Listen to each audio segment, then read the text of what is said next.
Howdy. In this video, I want to talk about kind of a reality check when it comes to physical media. And this is something that has kind of very, hit me like a bloody brick wall. There's a few things to cover. Firstly, I want to cover how DVDs are still king. Secondly, I want to cover how streaming, obviously bad. And thirdly, how a lot of people don't import. And that's an important thing in terms of like boutique labels and stuff. So we'll start with the DVD is king thing. So my point here is that I still find a lot of people on, like, say, Reddit, other forums, even some comments I get occasionally saying how they don't understand why people buy DVDs and how DVD still exists in contrast to Blu-rays and 4Ks. Why suffer with a worse format when you can buy the better format, you know, with look at the HDR grading and all the special features and whatever else you want to preface that a Blu-ray has over a DVD. And now, yeah, sure, solid argument, trust me, I've tried it. Turns out, a lot of DVD fans out there, and not just that, they're adamant, love the format, and buy it more often than they do 4K and or Blu-ray. And that's very obvious to me, especially given the videos I've been doing recently that have like blown up in terms of views and response and feedback because I've been praising DVDs over 4Ks, doing some comparisons back and forth. And in all fairness, I prefer buying Blu-ray as that's my standard format. 4K, sure, why not? DVD, if I have to. I don't like discredit any format. If you prefer DVD because it's cheaper, it's the only thing that's available to you, or you just trust the format more, then go for it. You know, you're the consumer, it's yours. You know, as for me, as long as you're buying something on a physical disc, I'm happy. Because it's like we're supporting physical media. It doesn't matter. As long as the big company heads, the fuckheads who keep deciding what we can see on physical media or not, as long as they keep saying that DVDs are popular and that Blu-rays and 4Ks are at least still in the zeitgeist, then sure. But that's also the thing, where DVDs are very common for the common people, as I would like to say. If I had regular Joe colleagues and just buddies who like watching movies, like watching TV shows, and they will preference, they'll just get a DVD every once in a while, you know? Like, oh, I really love this movie, say like Lord of the Rings. They love Lord of the Rings, they'll buy that DVD series, you know? They won't strive to get a Blu-ray or a 4K or anything. They don't really want to go down that rabbit hole for one thing, but also it's just cheaper, it's easier, they're just happy with the format. And that's perfectly fine, you know? If that's what you want to do, then that's what you want to do. And it's, you know, it's just worth noting that a lot of people do. A lot of people love DVDs, and this both as collectors as well. Collectors love DVDs, and also because DVDs have like a bunch of films that and TV shows that don't exist on a higher quality format. Like, it's just like almost a basic logic to it a lot of the time. Like, I have I Love Lucy on DVD because there's no Blu-rays in Australia, but also the only Blu-rays that ever were released were like the first few seasons, which were remastered, and then they didn't sell well, so they didn't continue remastering them. Like, that's insane. But at the same time, you look at I Love Lucy and it's like, it's not really a show that needs a Blu-ray, but for the restoration effort, it deserves a restoration. Like, as any TV show or movie goes, no matter what quality format you've got, everything deserves to be catalogued and, you know, restored so that we have a healthy, at least digital print version of the original thing, because especially for film and celluloid, that thing degrades over time, and that kind of sucks. It looks beautiful on the big screen, and when they've remastered onto a Blu-ray, but it's also like it dies because it's organic. It'll just corrode over time, or catch on fire. It depending on which brand you use, because that stuff's incredibly flammable. So yeah, worth noting. So, yeah, that's a prerogative that I think a lot of physical media collectors, especially those who get Blu-ray and 4K, need to realize is that DVD is king. So many people I see, especially on Reddit, whenever people post a pie chart being like, look, these are what the sales were like. A week ago, 4K was king. It was suddenly, wow, that's got like 36% of the pie. How great is that? But that's probably because, you know, Dune Part 2 was released. And like, you had other big features that like people are going to be like, yeah, I want to get that on 4K. compared to a DVD release, but people will still buy Dune on 4K and on DVD. Because again, the week after that, suddenly DVD was back as being king. Because that's just what it is, you know. The only random spike you'll get for a 4K is if a big film that's a big blockbuster thing that you want to see in the best quality format happens to come out that week. And then the next week, not as many people buy it because they've either bought it the first week or they're not going to buy it at all. Maybe they will, and they'll wait for a sale. You know, like I know us in Australia for Dune Part 2, we don't have it yet. It might be by the time this video comes out, but it isn't out in Australia yet, so that really sucks. But yeah, so it's just something worth noting that a lot of people can be very surprised by that, and you yourself might be like, yo, nah, DVD, who the fuck still buys that piece of shit? People do, and it's a trustworthy format, and you should appreciate that it exists anyway. It's simple as that. You know, I've come to appreciate DVD for its existence, just in general. So, it's a good format. It still works, it still plays, I can still trust it. As much as I love 4K and Blu-ray, I still can rely on a DVD. And so should you. So, you know. But also, there is that trick, you know. You buy a DVD or a Blu-ray of a film, a week later, the 4K will get announced, or a Blu-ray, you know, an upgraded version will be announced. So, hey, stick that in your books. Get it cheap, and then bam, the next week, look at that, Twister out in 4K. I just got the Blu-ray for $10. So, for me, that was a year of the difference, but still, it was still noteworthy. I don't think I'll get the 4K because I'm happy with the Blu-ray, but, you know, it is what it is. And that was an upgrade from a DVD, so how wonderful is that? Next up, we have streaming, of course, because streaming is still...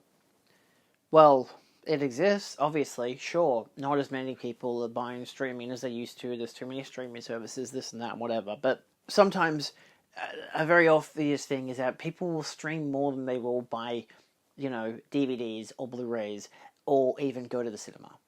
It's become a curse for the physical media industry, but in terms of, like, you know, accessibility to movies and TV shows, it's been really nice. Because, again, you got to think of it this way, is that,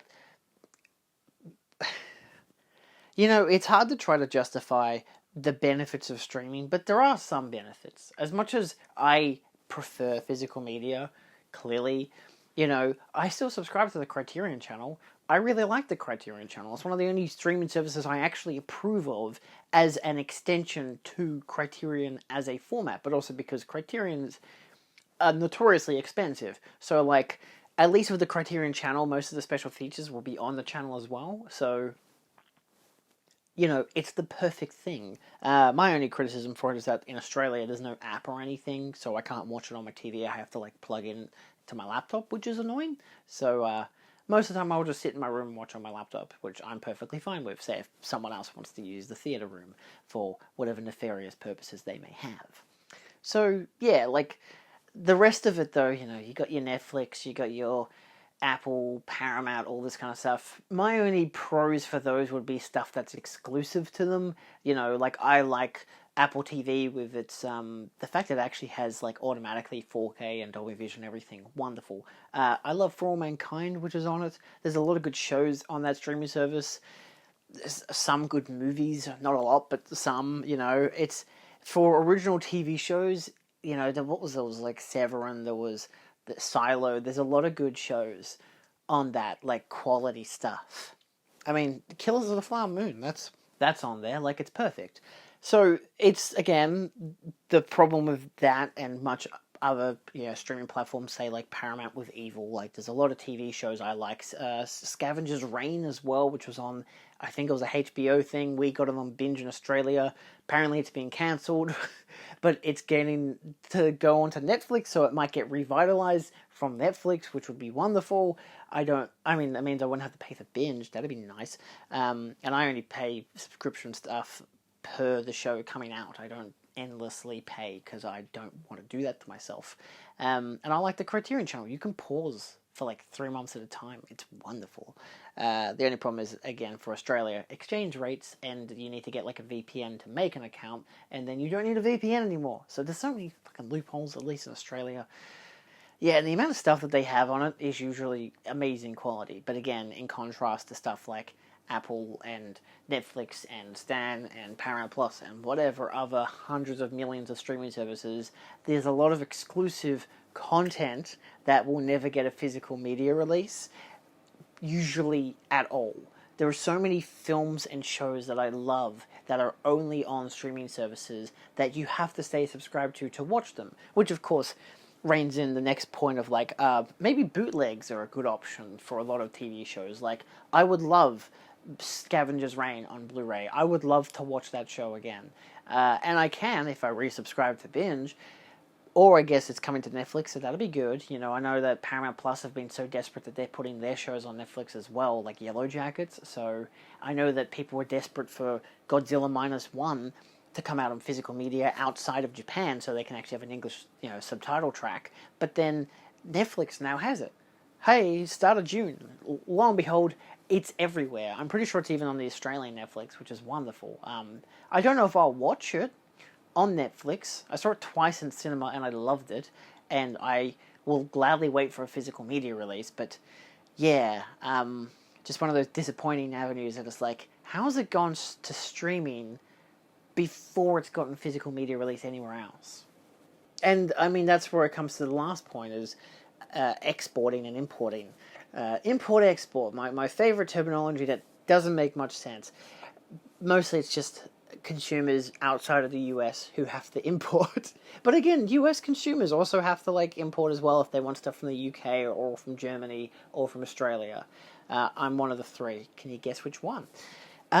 It's annoying, the constant spending lots of money on one film, where I would spend $60 on one Scream Factory release, or I could spend $60 on several other releases from JB Hi-Fi, because that's the only local retailer we have. We have a lot of distribution issues in Australia because of taxes and whatever the shit. So it means stuff's a lot more expensive to get into this country, and usually I would vote for just getting, importing boutique labeled brands. Like, I got a mate who recently got a 4K TV and a 4K player, and he got a bunch of films on 4K. Perfect time for it because it was a sale at JB. Wonderful, 20% off. Here's a bunch of 4K films. Easy peasy. I say recently, it was like a couple months ago, but still. The one thing he asked me, hey, can I get Alien on 4K? And I'm like, yeah, no, of course you can. I've got the 4K. And then I realized, oh, but that's 20th Century Fox, which is now 20th Century. Is that what it's called now? Studios? Is it 20th Studios now? I don't even know anymore. I don't give a shit. Whatever it is now, it's owned by Disney, and Disney don't do physical media releases in Australia, so that means there is no physical media release for that film unless you find an old Blu-ray. The 4K, well out of print in Australia. You have to import it. And the importing is fine. Like, you could get it for $35 from the UK, and that's still, at least Australian Region B for players and whatever. So that's really nice, and you can get it usually comes with the Blu-ray as well, so it comes with all the special features. Not a lot of the special features, trust me, I have the anthology sets and that big egg set just for all those extra documentaries. But yeah, that's one of those things where it's like a film that lots of people love, and there's a new one coming out, and lo and behold, you can't even buy it anymore. Man, it sucks. So that's become its own thing as well, where you have to import so many films just to get better versions, or just to get a version in general. Like, Roadhouse is a version I like to compare as, because Vinegar Syndrome boutique brand, I was lucky to find the deluxe limited edition released at Dead End DVD was selling at the time, and I was like, I think it was $70 odd. I was like, do I really want to spend $70 for Roadhouse? But I looked it up, and the reviews were outstanding. I'm like, look, I've never seen this film. Why not? You get the O-card, you get the whole case, the book, everything. Wonderful set. Honestly, one of my favorite films I've ever bought, because it's just such a stunning set. And then, a year later, Viavision, a local distributor in Australia, was like, look, we've got a special edition version with a slipcase. And I'm like, whoa, okay, what do you have? What's that? Fuck all. It's not even a 4K. It's just, probably an old Blu-ray that they've just,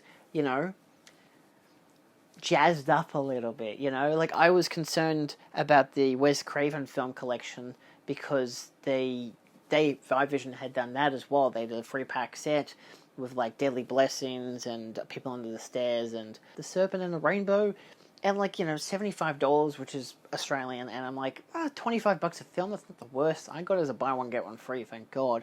But I actually really liked the set because it came with an exclusive essay by a friend, it came with art cards, which is nice, and it came with different artwork on the inside and a wonderful lenticular, you know, limited edition, buttloads of special features. And I'm like, holy shit. Like, I'm pretty sure one of these, like, People Under the Stairs, I believe, got I think a region-locked 4K UHD release from Scream Factory, but at least it's still got a 4K UHD release overseas, and I imagine that transfer probably looks stunning, and I'd probably compare it to the Vivision release and it'd be like, but I have the old Cinema Cult 3-pack, which I bought for like $20 a couple of years ago, never watched it, now never will, because I've gotten this version, which I imagine will be a lot better prints, because Cinema Cult was notorious for having like DVD upscales. So, and that also was bare bones, no special features. I got it because I'm a fan of Wes Craven, and I still haven't watched it. But at least now I have a better set that comes with several audio commentaries, a fuck ton of featurettes, beautiful stuff. And, you know, I could have still imported a possible better version of one of those films, but I didn't. I stuck with the Australian label. But that's also the thing, when it comes to like boutiques and stuff, like a lot of regular consumers won't go out of their way to buy a boutique of a film. Like, I'll have my dad ask me, hey, can you find this film? And it'll be like a boutique version, there'll only be that version, it'll be $50 odd, and I'll be like, this is one version of the movie, do you want this? And he'd be like, fuck, that's a lot of money. I'm like, that's alright, I'll buy it. I'll keep it in my collection, what does it matter? Like, I'm the one who loves buying movies and physical media. Like, my dad still buys CDs, he still occasionally buys a DVD or a Blu-ray, but most of the time he doesn't need to, because he knows that he can just ask me to buy a copy and I'll buy a copy. Because he knows that that's my thing, you know? So, yeah. I think, as a general roundup, is that you kind of need to have a lot of an open mind when it comes to physical media. Like, I love buying movies, I love buying TV shows, and I occasionally like streaming them as well. I don't love streaming. My god, when it starts to buffer, it does my head in. I'm trying to watch Evil on Paramount Plus, and the Dolby Vision keeps flickering the image, and it just fucking does my head in. Maybe I should watch on a laptop, at least then I won't have Dolby Vision issues. Nevertheless, you need to have a good perspective on, it's not just you who's buying this stuff, which is a good thing. That's a first, thank God. If it was just you, I'd be concerned. Why aren't I buying this stuff as well if it's just you? But it's not a lot of people. But then a lot of people are buying things that you're not buying. You might be buying the most premium quality format thing from a premium quality brand and be like, look at this gorgeous set with gorgeous art and gorgeous picture and gorgeous audio and gorgeous special effects, special features, and all this kind of stuff. And then your mate will be like, oh, I just got like a DVD from like an op shop for like $2.50 and its image looks fucking awful, but hey, I got the film and I'm happy. And I'm like, you spent $200, they spent $2.50 for the same movie. Maybe just be happy that they're still supporting physical media, even if it's at an op shop. So, yeah, I don't know. I've grown to appreciate the perspective of looking at stuff like DVDs still being such a prevalent thing. Because, yeah, I was in that mindset for such a long time of, how are DVDs still a thing? Why are people streaming when they could be buying physical media? Why don't people import more? It's simply because they do whatever they want to do.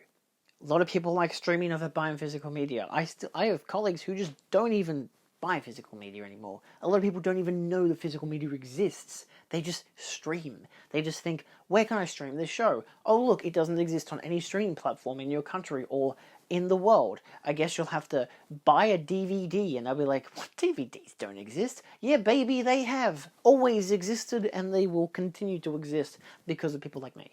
And you, obviously.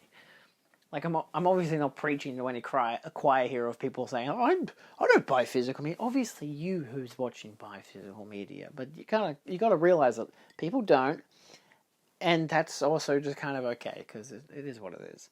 I think the general gist is that as long as people are buying physical media to some degree, I'm happy. DVD, go for it. If you love DVD, if you prefer DVD, if you prefer the picture, if you prefer the style, whatever the hell it is, go for it. You do whatever the hell you want to do.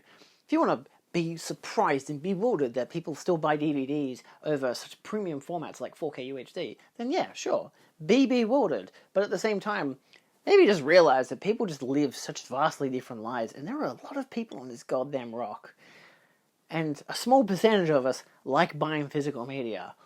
So I imagine a lot more of us would like to buy physical media, but some people can't afford it or just can't get into their countries, and just, man, we are the privileged few. So I think that's a noteworthy tail end to all this, you know, because as it is, it all costs money in the end anyway, and money's annoying. Kind of sucks to buy art. Fuck that. That was what we gotta do. So, you know, enjoy it while we can, and don't sell it off unless it's a piece of shit. Noteworthy. Don't sell it off unless it's a piece of shit. I mean that in terms of, like, if you have a DVD that you want to get rid of, make sure it's not good in contrast to what you're upgrading it to. Like, if you're getting a Blu-ray version, you know. If there's special features that are on both versions, then good for you. If there's special features that are only on the DVD, keep the DVD. Most people won't buy a DVD anyway. They'll just, you know, or they'll won't buy it secondhand. They'll buy it from a secondhand shop. So, I think. I don't know. I don't go on eBay that much for DVDs. Okay, bye. I hope we've all learned something here today, kids. And in next week's lesson, I'm going to teach you how to steal a car. Or a handbag. Whatever you'd prefer. As long as it doesn't hurt anyone, of course.